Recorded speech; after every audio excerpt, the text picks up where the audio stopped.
في خبر جديد، قال السفير الفرنسي في المغرب كريستوف لوكورتي إن المملكة المغربية شريك استراتيجي لفرنسا في إفريقيا وشريك استراتيجي للعديد من البلدان الإفريقية. وأضاف في مقابلة مع صحيفة ليكونوميست أن فرنسا تدعم المغرب في ملف الصحراء، مضيفا أنها تعتبر مقترح الحكم الذاتي لسنة 2007 واقعي وذي مصداقية، ومردفا أن بلاده واعية بأهمية الملف بالنسبة للمغرب وللمغاربة، ولهذا اتخذت فرنسا موقفا واضحا يدعم القرارات الأممية ذات الصلة وتدعو إلى حل سياسي عادل ومستدام مقبول من طرفي النزاع.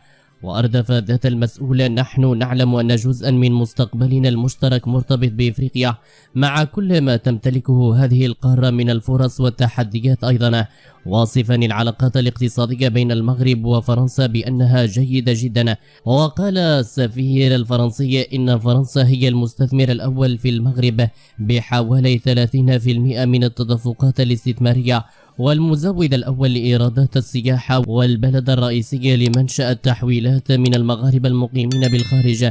وفيما يتعلق بالتدفقات التجارية، تبقى فرنسا الوجهة الأولى لصادرات السيارات المغربية حسب ما ذكره في ذات المقابلة.